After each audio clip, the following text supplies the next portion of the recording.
Selamat datang kembali di channel Creepy Story, di mana kali ini saya akan membawakan cerita dari narasumber yang diunggah di Facebooknya yang bernama Bella Jasmine. Cerita ini berjudul Bis Jemputan Berhantu. Tapi sebelum masuk ke ceritanya, saya pastikan kalian sudah subscribe channel ini dan dinyalakan loncengnya, agar kalian tidak ketinggalan cerita lainnya dari kami. Dan jangan lupa juga di like and share video ini ke media sosial kalian. Baiklah, langsung aja kita masuk ke ceritanya. Waker di ponselku berdering sangat keras. Aku terbangun dengan telinga berdenging. Jika waker itu berbunyi, artinya sudah pukul 2:30 pagi. Dengan gontai, aku menuju kamar mandi untuk membersihkan diri. Usai mandi, segera kupersiapkan segala keperluan bekerjaku. Aku bekerja di salah satu bandara, Terminal 1 domestik, di sebuah perusahaan maskapai penerbangan milik lokal. Penerbangan dibuka sebelum subuh. Karena itu, para pekerjanya wajib tiba di lokasi bandara tepat sebelum pukul 4 pagi. Sudah biasa, sebelum berangkat, aku mampir ke sebuah warung makan untuk membeli bekal sarapan. Seporsi nasi beserta sayur dan sepotong ikan pun tertata di dalam rantang bekalku. Usai membayar, aku pun bergegas ke seberang jalan untuk menunggu bis jemputan dari perusahaan. Aku sedikit membekap tubuhku sendiri. Hawa pagi terasa jauh lebih dingin. Tiba-tiba saja, udara pun berkabut. Samar-samar dari kejauhan, kulihat bis putih yang sangat kukenal nampak melaju menghampiriku. Setelah dekat, bis itu berhenti tepat di hadapanku. Cukup lama pintu bis terbuka, hingga akhirnya ada seorang laki-laki yang mendahuluiku naik ke bis tersebut. Aku cukup terkejut. Karena sejak tadi aku merasa tak ada siapapun di tempatku berdiri, kecuali hanya aku. Tiba-tiba saja laki-laki itu muncul dan langsung naik ke bis. Dengan setengah jengkel, aku pun akhirnya naik ke bis. Aku sedikit merasa terkejut, karena bis yang biasanya berbau harum dari pewangi udara dan parfum para penumpangnya, kini berbau apek dan berhawa lembab. Beberapa karyawan penumpang pun tampak terdiam tanpa ada yang mengobrol.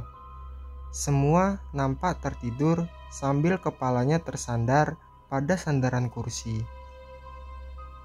Biasanya aku merasa sangat nyaman di dalam bis jemputan ini. Namun kali ini aku merasa begitu senyap dan lembab. Aku duduk di kursi bagian tengah. Bis pun melaju. Bis yang biasanya terang, kini gelap dan remang. Hawanya sangat tidak nyaman. Aku merasa seperti berada di tengah pemakaman. Aku mulai merasa aneh.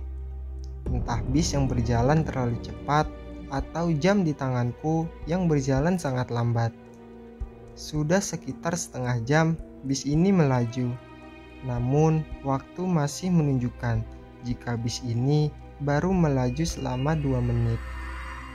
Karena kupikir jam tanganku rusak, jadi aku melepasnya dan memasukkannya ke dalam tasku. Namun saat kulihat jam di ponselku, waktu menunjukkan yang sama dengan yang ditunjukkan pada jam tanganku. Itu artinya jam tanganku tidak rusak. Tiba-tiba ponselku berdering. Nama Ama pun terpampang di layar ponselku. Halo, sapaku pada Ama. Sah, kamu di mana? Terdengar Ama menyahut pada ponselku. Lagi OTW nih, sebentar lagi sampai, sahutku lagi. OTW kemana Sah? Aku udah di spot bis jemputan nih, celoteh Ama. Ya sampai di terminal. Aku sudah di bis jemputan nih, selorohku ke Ama. Bis jemputan apaan? Ini aku lagi di bis jemputan sama Mayang. Supir aku suruh tunggu kamu karena aku pikir kamu masih di kosan. Aku seperti tersengat listrik setelah mendengar penuturan Ama. Jika bis jemputan masih standby di spot penjemputan, berarti bis yang aku naiki ini bis apa? Tiba-tiba bau bangkai menyeruak penciumanku. Bau amis yang luar biasa. Seketika aku menyadari kondisi bis yang telah berubah. Kursi bis yang telah sobek-sobek. Karat di hampir seluruh bagian tubuh bis. Dan lantai bis yang becek. Kulihat seluruh penumpang kini terduduk dengan kepala tertunduk. Semua pemandangan itu sungguh membuat jantungku berdetak tak karuan dan tubuhku gemetar hebat. Pelan-pelan aku bangkit dari kursi tempatku duduk. Dengan gemetaran, aku menapaki lantai bis yang basah. Entah karena apa, menuju bagian depan bis. Saat tiba di bagian depan bis, kulirik supir bis yang tertunduk dengan tangan di atas setir bis. Namun, setir bis itu tak nampak bergerak-gerak layaknya bis normal yang tengah melaju. Semuanya nampak membeku, bahkan pemandangan jalan di depan kaca bis pun hanya kabut putih yang cukup tebal.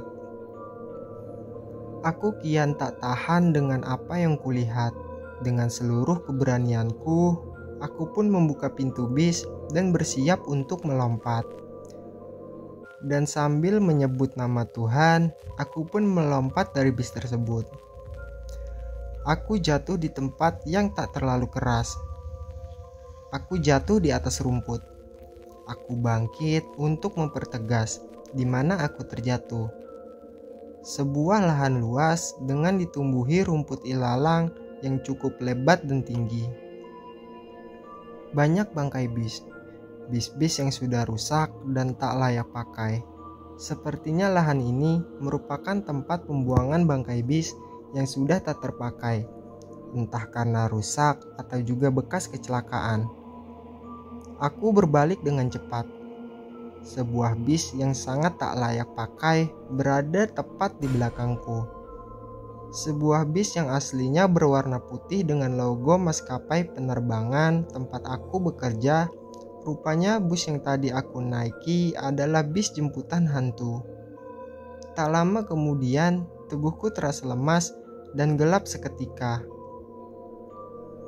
Beberapa hari kemudian, saat aku telah kembali bekerja, salah satu seniorku mengatakan, jika bis yang membawaku pagi itu adalah bis jemputan yang pernah mengalami kecelakaan beberapa tahun lalu. Bis itu tengah melaju untuk menjemput para karyawan maskapai penerbangan di jam sebelum subuh. Namun naas, bis tersebut ditabrak oleh sebuah truk kontainer yang supirnya mengantuk. Bis meledak seketika karena truk membawa bahan kimia. Tak ada satupun penumpang yang selamat, termasuk supir bis dan supir truk itu sendiri. Itulah cerita bis jemputan berhantu yang diunggah di Facebook Bella Jasmine. Kurang lebihnya mohon dimaafkan. Tetap hati-hati dan jangan lupa berdoa kemanapun hendak berpergian. Terima kasih dari kami, Creepy Story.